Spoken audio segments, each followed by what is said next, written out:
bound Apache warrior and his daughters, until a banished pregnant woman quietly set them free. The sun had barely begun to rise over the endless desert when Tyan, the Apache warrior, noticed something unusual along the ridge.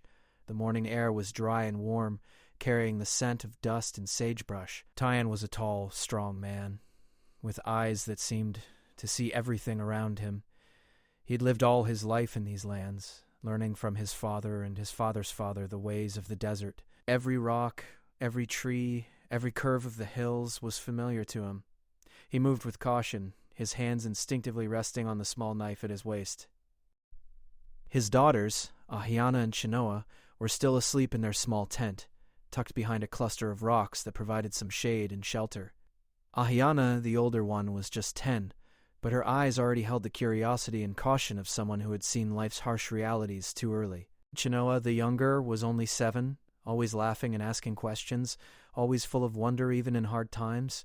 Both girls were the light of Tyan's life, and he had spent every moment teaching them how to survive, how to read the land, how to listen to the wind. But that morning, something felt wrong. Tyan's instincts were sharp, honed by years of hunting, tracking, and protecting his family. The desert, usually silent except for the calls of birds or the rustle of small animals, seemed heavier, almost tense, as if the land itself was warning him. He moved closer to the ridge, crouching low, and his sharp eyes caught a faint movement in the distance. A group of men, strangers, were approaching. They carried weapons, and their steps were deliberate, confident, and cruel. Tyan's heart sank, but he did not panic. He quietly returned to the tent and woke Aina and Chinoa. Their eyes widened with fear when they saw the men through the gap in the tent. Tyan grabbed a small bundle of essentials, dried meat, water skins, and a few simple tools, and whispered instructions. "Stay hidden until I call you. Do not make a sound no matter what you see." The girls nodded, fear evident in their small faces, but also trust. They had seen their father face danger before, and they knew his strength and wisdom would guide them. As the men drew closer, Tyan realized there was no way to outrun them. The group was too large, too well armed. He tried to think quickly. His mind raced through all the options he had learned over the years. The desert offered few hiding places, and the rocky ground made it impossible to move silently without being noticed. The men split into 2 groups, surrounding the area, and Tyan knew that capture was inevitable. Yet even as despair tried to creep in, he refused to give it power. He would protect his daughters, no matter the cost. The attackers moved like shadows, careful not to reveal their presence too soon. Tyan's hands were tied behind his back in an instant when they finally grabbed him. Their ropes were rough and biting against his skin, but Tyan remained calm. He did not scream or struggle violently, knowing that any noise would put his daughters in danger. The girls, hidden behind the rocks, could only watch in silent horror as their father was bound. Tyan's eyes met theirs for a brief moment, and in that glance, he tried to tell them not to give up hope. The captors pushed Tyan forward, forcing him to walk with them. The girls were not left alone for long. One of the men spotted them and motioned them to come. The girls were scared, but they obeyed, holding each other's hands tightly as they were led to a small, enclosed space. The enclosure was dark and cramped, with rough walls and no air circulation. The girls huddled together, trying to stay warm and calm. Their father was nearby, tied to a post, his face calm but filled with worry for them. Inside that dark space, time felt heavier. Each hour stretched like a day, and the girls learned quickly how to endure the fear. They whispered to each other softly, sharing small stories from the past, stories of hunting trips, of playful days, and of nights under the stars. These memories became a shield against the growing fear. Tyan, though bound, did his best to reassure them. He told them to remember everything he had taught them about patience, about observing their surroundings, and about waiting for the right moment. The captors, meanwhile, did not seem interested in harming them immediately. Their attention was distracted, giving the family small windows of silence that felt like precious moments of relief. Tyan studied them carefully, observing habits, listening to footsteps, and noting patterns. He realized that, despite their strength, every person had a weakness, a predictable behavior, a routine that could be used. Even in captivity, he found a sense of control and observation. Food and water were scarce, and the family learned to ration carefully. Tyan used small scraps of dried meat and a few sips of water to keep his strength up. He encouraged the girls to do the same, teaching them to survive on very little. The desert had already taught them resourcefulness, but now the challenge was greater. Each day they worked to remain alert and quiet, hiding even the smallest movement. Their fear was constant, Yet beneath it, a spark of hope remained, the hope that somehow they would be free again. As days passed, Tyan and his daughters began to notice subtle details about their captors. A man always left at dawn to hunt or scout. Another kept watch at the entrance but seemed to tire easily. These small observations gave Tyan ideas. He began to communicate silently with the girls through gestures, teaching them to watch, to remember, to be ready. The girls were quick learners, absorbing everything like little sponges. They had no choice but to become clever, to adapt, and to find courage within themselves. Even in captivity, Tyan found moments of teaching. He reminded Ahina and Chinoa of the stars and how to read them, how to detect changes in wind and temperature, and how to quietly move when necessary. He told them stories of past warriors, of ancestors who had survived even in impossible situations. These stories were not just entertainment, they were lessons, tools for survival, and ways to keep their spirits strong. Nights were the hardest. The desert grew cold, the shadows longer, and the fear more intense.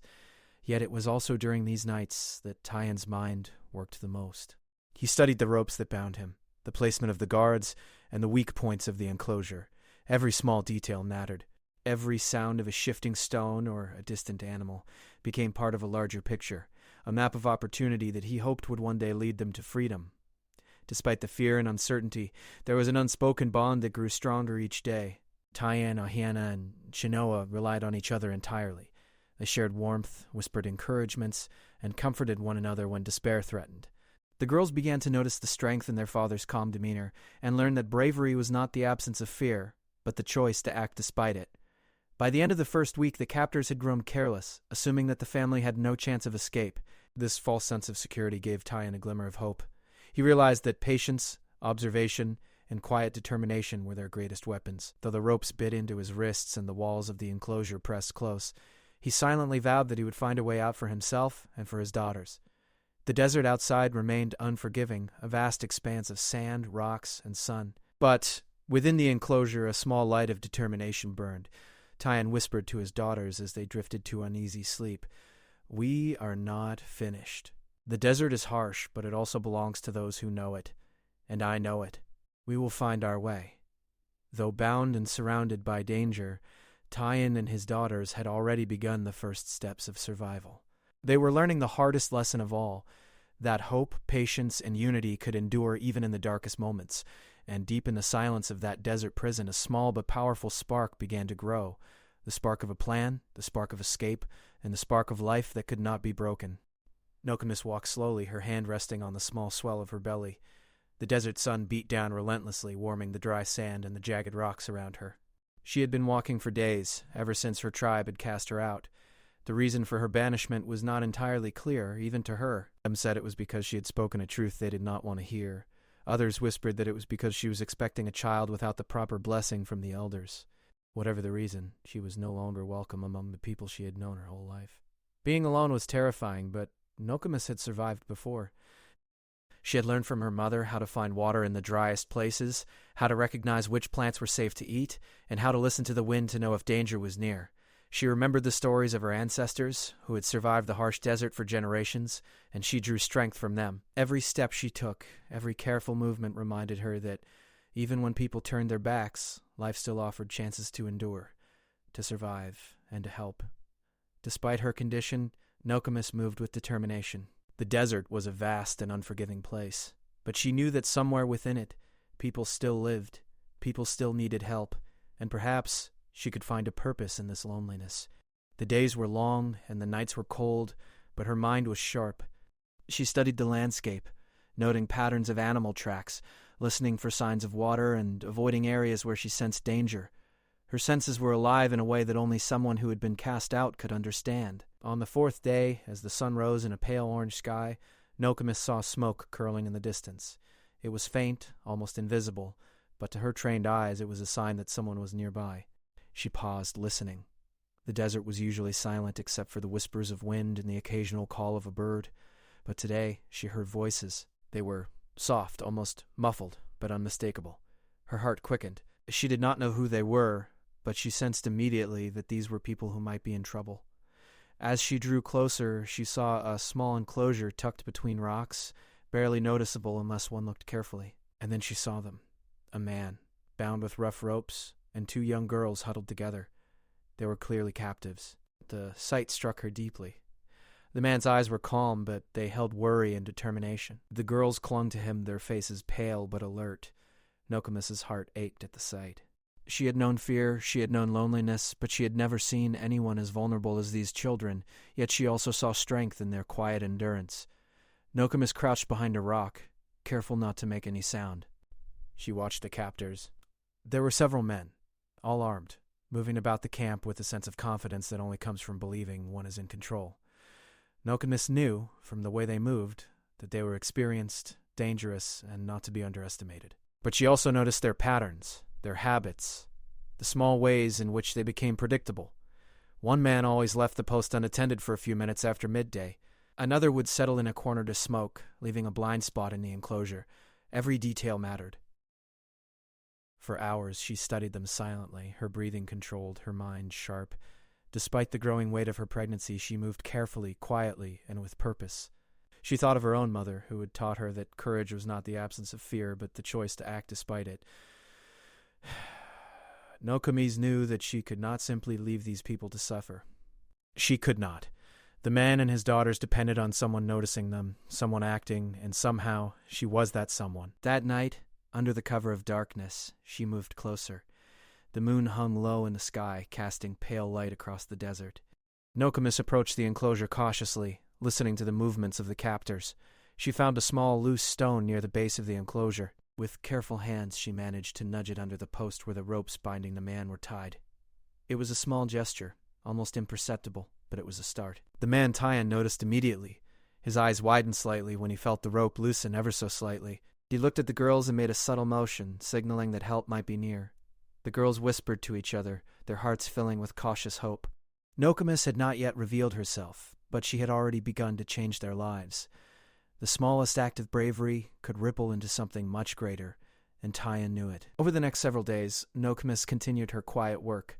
She would leave small tools, slightly loosen ropes, and create tiny diversions when the captors were not paying attention. She communicated in subtle ways, using gestures and small movements that only Tyan and his daughters could understand. The girls began to trust the unseen helper, whispering to their father about the strange presence that seemed to be guiding them toward freedom. Nokomis faced her own struggles at the same time. Her journey through the desert was not easy. Every step required care, every decision mattered. She needed water, food, and shelter, and the desert offered very little. Yet she drew strength from her mission. The lives of the man and his daughters were now intertwined with her own, and that responsibility gave her courage. Even when the nights grew cold and her body ached, she refused to turn back. She also began to observe the captors in greater detail. She noticed patterns in their behavior, when they slept, when they ate, when they became careless. She marked these observations in her mind, planning carefully for the moment when she could intervene more directly. Patience was critical. She knew that one wrong move could mean disaster for all of them. But her resolve never wavered. Her mind worked constantly, thinking through every possible outcome, every risk, every opportunity. One evening, as the sun dipped behind the distant hills, Nokomis approached the enclosure again. She whispered softly to herself, encouraging herself to stay calm. The captors had gathered around a fire, laughing and talking carelessly. Nokomis noticed a small path left unguarded by one of the men. She saw her chance. Quietly, she left a small knife on the ground, partially hidden in the shadows, so that Tyan could reach it when no one was looking. The next morning, Tyan found the knife. He held it carefully in his hand, feeling the weight of hope for the first time since they had been captured. He looked at his daughters, whose eyes reflected a mix of fear and excitement. For the first time in days, he allowed himself a small smile. Nokomis had not yet revealed herself, but her presence was already changing the balance. Nokomis stayed hidden, observing the subtle changes. She knew that the smallest acts could have the largest impact. Each loosened rope, each dropped tool, each whispered clue was a step toward freedom, and she knew that the family was already beginning to understand her intentions. They were learning to trust the unseen ally, the quiet force moving in the shadows to protect them. As the days passed, the bond between Nokomis and the family grew silently, invisibly. She never spoke directly, never revealed herself, but the connection was undeniable. Through small gestures, careful observation, and unwavering determination, she became a part of their lives without ever being seen. The man and his daughters began to rely on her, drawing courage and hope from the mysterious presence that was slowly guiding them toward freedom. Even in the harshest conditions, Even when fear threatened to overwhelm them, Nokomis's quiet courage gave them a new kind of strength. They realized that even in captivity there was always a chance, always a hope, always someone willing to act when it mattered most. And in the vast, unforgiving desert, this hope became a powerful force, preparing them for the moment when escape would finally be possible. By the end of the second week, the family had grown stronger, more alert, and more patient. They had learned the value of observation, of patience, and of quiet action. And somewhere nearby, Nokomis, a woman cast out and alone, continued her watch, her mind focused, her heart determined. She was ready for the moment when she could move beyond silent assistance and take the critical step that would change all of their lives forever. Nokomis moved quietly through the desert, keeping low among the rocks and sparse bushes. The sun was still hidden behind the distant mountains, and the air was cool with the promise of a new day. Every step had to be careful, deliberate, because one mistake could ruin everything.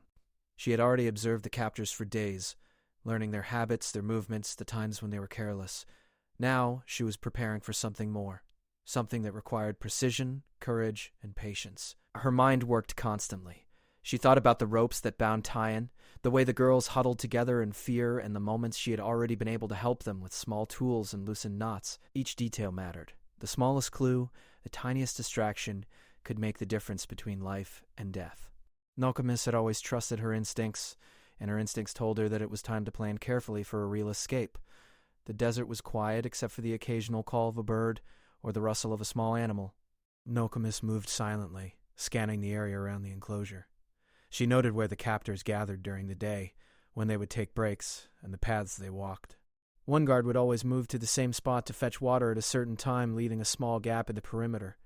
Another would light a fire to cook at the same hour each day, leaving the girls and Tyan alone for a few moments. Nokomis memorized these patterns, forming a plan in her mind that required patience and timing. She also thought about Tyan. Though he was strong, brave, and clever, he was bound and could not move freely. She had to act carefully so that he and his daughters would not be put in greater danger. Nokomis knew she could not rush. Every small misstep could alert the captors. Her own body ached from walking and carrying the extra weight of her pregnancy, but she ignored it. She drew strength from her determination to save them. The thought of the girls' frightened eyes and the warriors' silent resilience kept her moving forward. Over several nights, Nokomis continued her quiet interventions. She would leave small objects near the enclosure, a sharpened stone, a tiny tool that could help cut the ropes, even a piece of cloth that could be used to muffle sound. She made sure to leave these items in places where only Tyan could reach them without being noticed. The warrior noticed immediately. He held the tools carefully in his hands, feeling a new sense of hope. The girls began to sense that someone was working to help them, though they had never seen her. Their whispers of encouragement to each other grew stronger, and their courage began to return. Nokomis also used her own presence to observe the captors' moods and weaknesses. She watched the way they laughed carelessly around the fire, the way they argued about trivial matters, and the times when they became distracted. She noted every opportunity. Her mind was always calculating, always ready for the moment when action would be possible. She realized that the escape had to be quiet and precise. There was no room for mistakes. She communicated with Tyan in subtle ways. At night, when the captors slept, she would leave small marks on the ground, guiding him toward possible weaknesses in the enclosure. She used shadows and movement to indicate when it was safe to try loosening ropes further or removing small objects. Tyan learned quickly. He whispered to his daughters about the mysterious ally who was helping them, and they clung to hope in the darkness. Even in their fear, they began to trust that freedom was possible. The days passed slowly, each one bringing new challenges. Nokomis had to find food and water for herself without being seen. She dug small holes to collect water from hidden springs and foraged for edible plants she knew were safe. The desert offered very little, but her knowledge and skill helped her survive. Her body ached from the extra effort, but she pushed through. The thought of the warrior and his daughters kept her going. She refused to give up, knowing that their lives depended on her determination. One evening, as the sun began to set, Nokomis spotted a small gap in the captor's routine. One guard, who had been careless for days, left a side path unattended while fetching food. Another guard, distracted by a conversation, failed to notice a loose rope tied near the enclosure's post. Nokomis knew this was an opportunity. She moved quietly, leaving the final tool that Tyan would need for the first step of their escape. It was a small knife, sharp and hidden in the shadows, just within reach of his hand. Tyan felt the knife immediately. He held it in his palm, feeling the weight of hope and responsibility. He whispered to his daughters, explaining that they would soon have a chance to move carefully. The girls' eyes shone with anticipation and fear, but they trusted their father completely. Even though they could not see Nokomis, they felt her presence in the small gestures and the tiny tools left for them. They understood that someone was watching over them, protecting them silently, and that knowledge strengthened their courage. Over the following days, Nokomis continued to create opportunities for them. She studied the captors' sleep patterns, the times when they left the enclosure alone, and the small weaknesses in their attention. She left clues and tools that would allow Tyan to move quietly, slowly, and safely. Each action was calculated, each movement deliberate. She knew that rushing or making noise could destroy everything they had worked toward. At the same time, she monitored her own body carefully. The desert heat, her growing pregnancy, and the physical strain were challenging, but she had learned to pace herself. She took rest when needed, drank water cautiously, and hid from the sun during the hottest hours. Her determination never wavered. She had taken on a responsibility far greater than her own safety, and she knew that patience was as important as courage. Tyan, his daughters, and Nokomis were now connected in a silent network of trust and hope. The warrior taught his daughters to remain calm, to observe every detail, and to be ready to act when the time came. The girls listened carefully, learning the value of patience and preparation. Even in captivity, they felt the strength of someone working for their freedom. The knowledge that someone cared for them, someone was willing to risk themselves for their lives, gave them courage they had not felt in days. One night, Nokomis observed the captors settle into their routine. The fire burned low, the men began to nod off, and the enclosure was left with only one guard at a distance. She carefully moved a small rock near the post, loosening it further so that Tyan would have a chance to free himself when the time came. She whispered words of encouragement to herself, knowing that her actions could determine the fate of the family. The girls, explaining that an opportunity was coming. The girls clutched each other's hands, their fear mixed with hope. They had learned to be patient, to observe, and to trust the unseen ally who had guided them so far. Nokomis' careful planning had begun to take effect, giving them a sense of control in a situation that had once seemed hopeless. Every day, Nokomis continued her watch. She observed the captors, left tools, and guided the family silently. Her mind worked constantly, calculating every risk, predicting every movement. She had become a quiet force of hope and courage, moving carefully in the shadows while the desert slept. Her presence was invisible but powerful, giving the family strength, knowledge, and the belief that freedom was possible. The family began to prepare for the moment they would escape. Tyan taught his daughters to move quietly, to notice patterns, and to trust the instincts Nokomis had helped awaken in them. They practiced small movements in secret, learning to be ready without alerting the captors. Even in fear, they felt a new sense of determination. The thought that someone was actively helping them gave them hope, the most precious tool in any desperate situation. She had observed every detail, anticipated every possible danger, and prepared the family for the first step of their escape. It was a delicate operation, requiring patience, courage, and careful timing. Yet, she was ready. The captors' routines had been mapped, their weaknesses noted, and the tools and clues had been placed. The family was prepared to move carefully when the time came. Finally, Nokomis allowed herself a moment of hope. She had done everything she could to guide them, to prepare them, and to watch over them. Now all that remained was for the family to take the step toward freedom. Even though she was still unseen, her actions had changed everything. The desert, once a place of fear and despair, had become a space of strategy, courage, and the first flickers of hope. The night was unusually quiet, as if the desert itself was holding its breath. A pale moon hung low in the sky, casting long, soft shadows across the rocks and sand. Tyan could feel his heart beating faster than ever. For days he had prepared himself and his daughters for this moment, guided silently by Nokomis, the banished woman who had risked everything to help them. The ropes that had bound his wrists for so long now felt different, less permanent, less hopeless. Tonight they might finally taste freedom. He glanced at Ahiana and Shinoa. Their faces, pale in the moonlight, reflected both fear and determination.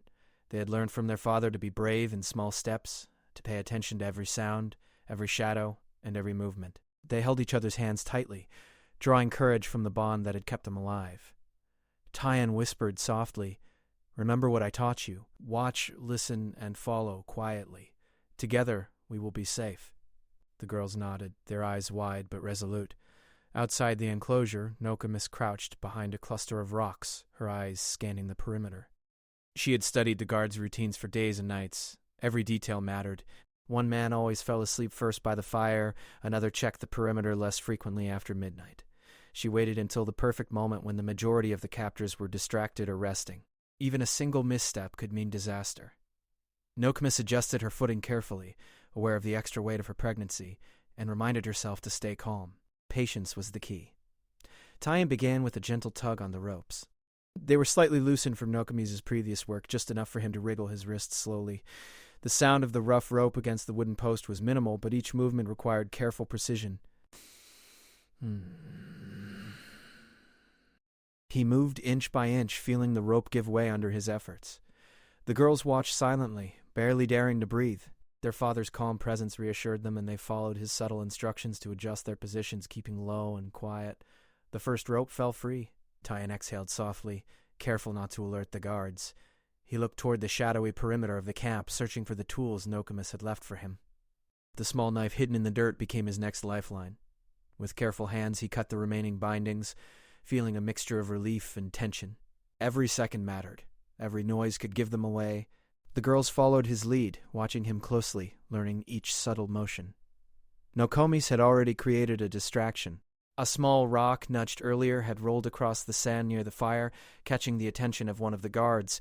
He rose to investigate, muttering to himself about the strange noise, leaving the enclosure momentarily unguarded. Nokomis' eyes gleamed with relief. This was the opportunity she had been waiting for. Tyan's eyes met the faint shadow of her figure in the distance.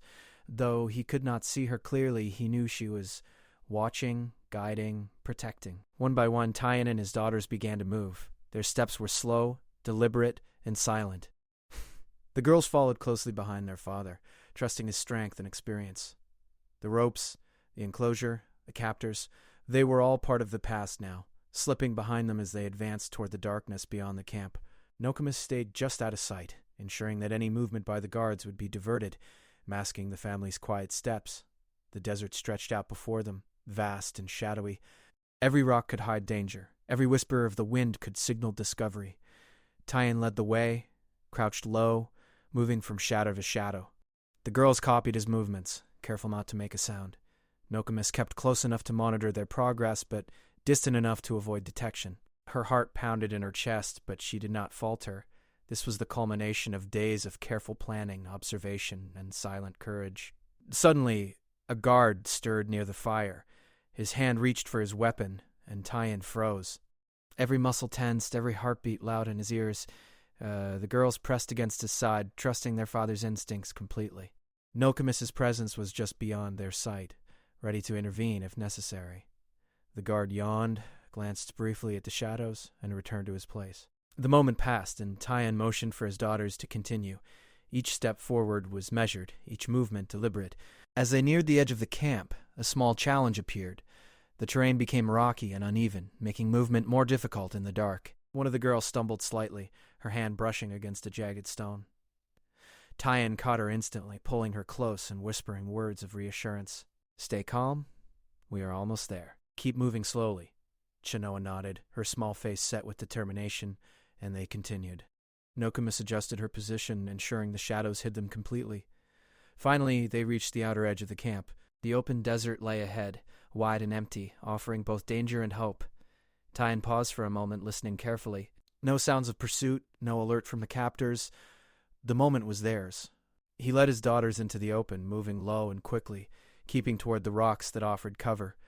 Each step was careful, calculated, yet every movement carried the thrill of freedom, the excitement of hope. Nokomis stayed back, creating subtle diversions. A small rock slid down a slope, drawing the attention of a patrolling guard. Another shadow flickered near the fire, making the captors focus away from the fleeing family. Each action was timed perfectly, a silent dance of strategy and courage. She watched as Tyan and his daughters disappeared into the desert, her heart swelling with relief and quiet joy. The family moved quickly but cautiously, aware that the desert itself could be unforgiving. They found small depressions and rocky outcrops to hide behind, resting briefly before moving again. The girls whispered softly to their father, their voices filled with excitement and disbelief.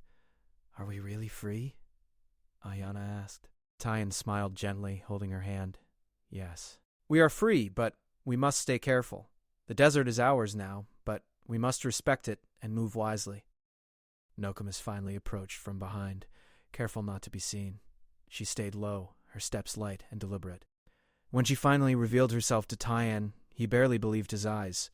The woman who had guided them through days of fear, who had risked everything for them, was now beside them. The girls looked at her in awe, understanding for the first time who had been helping them all along. Tyan whispered thanks, his voice quiet but full of emotion. Nokomis only nodded, her own relief evident. The desert stretched endlessly ahead, but the family now moved with hope and courage. They were still vulnerable, still far from complete safety, but they had taken the most important step. The bonds formed during captivity, strengthened by shared fear and survival, now carried them forward. Nokomis's quiet bravery had made all the difference, and the family understood that courage could come from unexpected places. As the night deepened, they moved toward a hidden canyon that Tyan had once used as a place of shelter. The rocky walls offered protection from the elements and from potential pursuers. They rested briefly, sharing small sips of water and pieces of dried meat Nokomis had carried. The girls' eyes shone with gratitude and relief, but their exhaustion was visible. Tyan reassured them, reminding them that this was only the first part of freedom, and that careful planning and patience would keep them safe for the days ahead. Even in this moment of relative safety, the tension remained. Tyan knew the desert could be harsh, and that captors could eventually notice the absence of their prisoners. Every decision, every step required attention.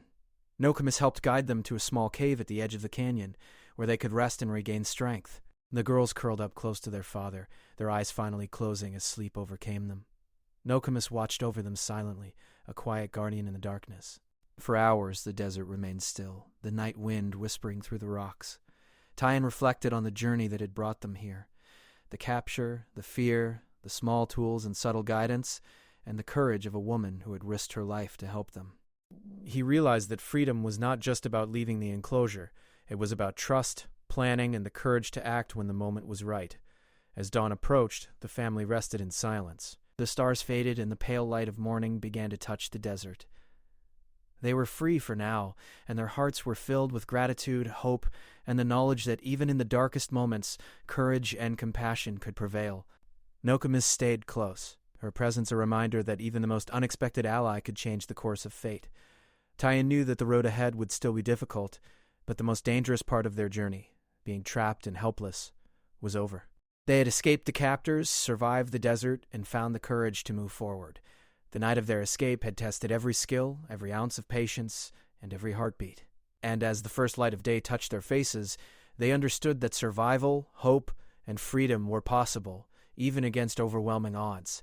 The first rays of sunlight stretched over the desert, painting the rocky landscape in warm shades of gold and orange. Tyan, his daughters, and Nokomis had found a small canyon to rest in after their daring escape.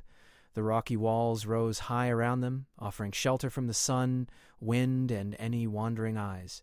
For the first time in many days, the family could breathe without fear, feeling the quiet strength of freedom surrounding them.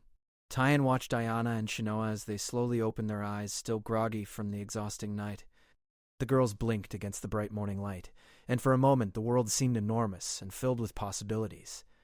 Tyan reached out to them, taking their small hands in his. "We are safe for now," he said, his voice calm but filled with emotion. "The desert is harsh, but it is also ours. We will find our way together." The girls leaned close to their father, their trust unwavering. They had faced fear, darkness, and captivity, and they had survived. Yet now, in the light of the new day, they felt something stronger than fear: hope. The weight of the ropes, the shadow of the captors, and the loneliness of the dark enclosure all felt like distant memories.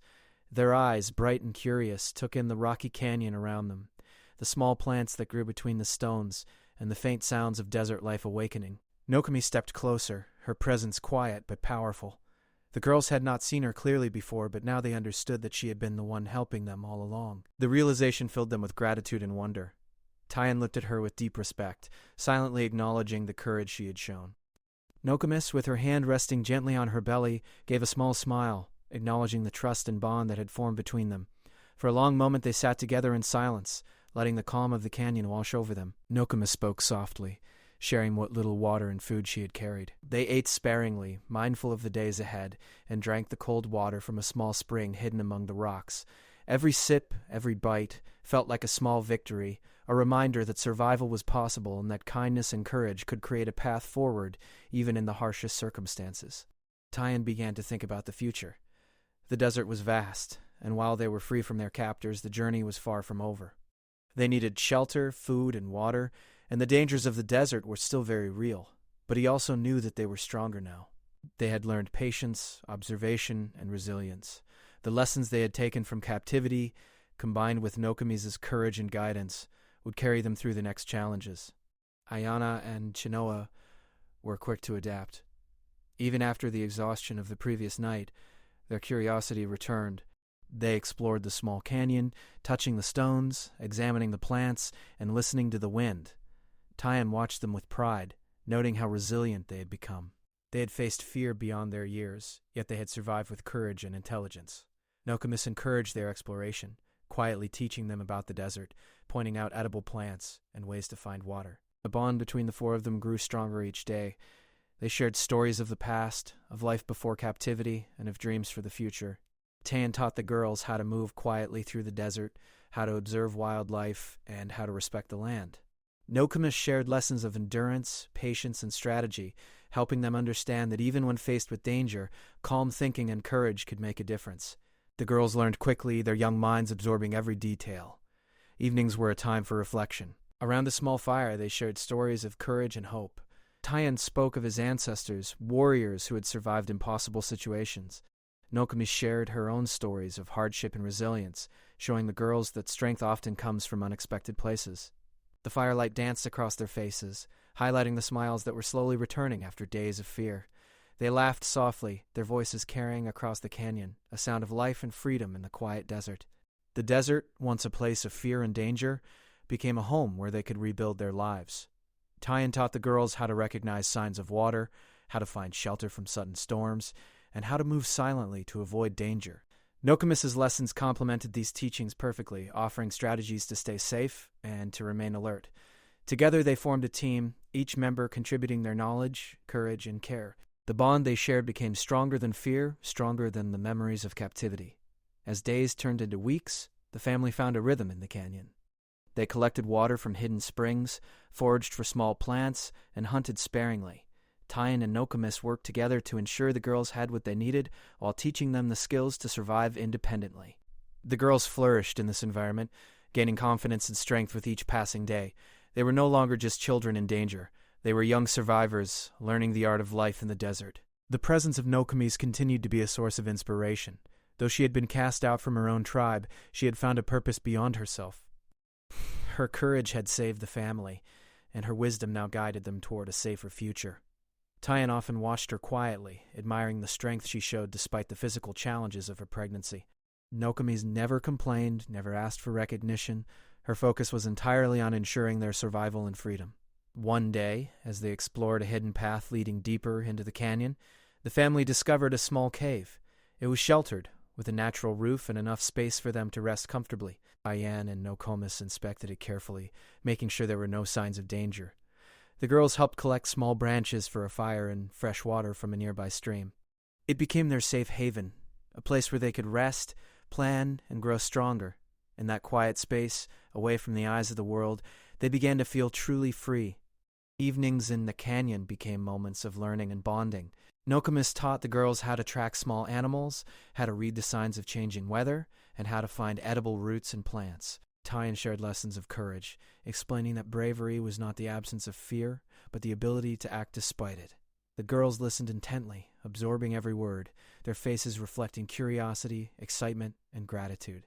They began to understand the power of knowledge and preparation, realizing that survival was as much about the mind as it was about strength. Through it all, their laughter returned. Ahiana and Chinoa played near the edge of the canyon, creating small games from the rocks and sand. Their voices echoed softly, a sound of life and hope. Tyan watched them, feeling a sense of peace that had been absent for so long. Nokomis joined in their games at times, her laughter gentle but filled with warmth. The canyon, once a place of survival, had become a home where trust, courage, and love grew alongside freedom. Days turned into weeks, and the desert revealed its beauty to them. The rising sun, the gentle rustle of wind through the rocks, the distant calls of birds, they noticed everything, appreciating life more fully than ever before. The family had endured fear, captivity and uncertainty, but they had emerged stronger, wiser, and more connected. Each moment of survival had strengthened their bond, and the lessons learned in hardship now guided them toward a future filled with hope. Tyan and Nokomis often spoke quietly in the evenings, planning the days ahead. They discussed ways to travel safely, to avoid potential dangers, and to ensure that the girls could continue learning essential survival skills. Nokomis shared strategies that had helped her survive when she was alone, emphasizing patience, observation, and careful movement. Tyan combined this with his own knowledge of the desert, teaching the girls not only to survive but to thrive in a harsh environment. As the weeks passed, the family became a unit stronger than any single member. They celebrated small victories: the discovery of a hidden spring, the tracking of a small animal for food, the safe navigation of a rocky slope. Each success brought confidence and hope. The girls learned to move quietly, to observe carefully, and to respect the desert that had once seemed so frightening. Nokomis and Tyan watched them grow, proud of their resilience and bravery. In time, the family came to understand that freedom was not just escaping captivity. It was finding safety, trust, and hope in the world around them. They had faced danger together, relied on courage and careful planning, and formed bonds stronger than fear. Nokomis's bravery and intelligence had been the catalyst, and her guidance had ensured that Tyan and his daughters survived. Now, the desert, once a place of fear, had become a landscape of possibility, learning, and growth. The sun rose higher each day, bringing warmth, light, and energy. The family thrived in their hidden canyon. Their trust in each other deepened, and their courage solidified. The girls laughed more freely, played with joy, and learned with focus. Tyan and Nokomis continued to teach, guide, and protect, ensuring that freedom was not fleeting but lasting. Together they had turned a story of fear and captivity into one of courage, hope, and survival. Finally, as they watched the sunset from the canyon's edge, Tyan held his daughters close. Nokomis stood beside them, her presence calm and reassuring. The desert stretched endlessly, but they felt safe, strong, and ready for whatever challenges might come. They had survived the darkest moments, found hope in each other, and discovered that even in the harshest places, courage, patience, and love could create a future full of freedom and possibility. And in that quiet canyon, the family knew they were truly free.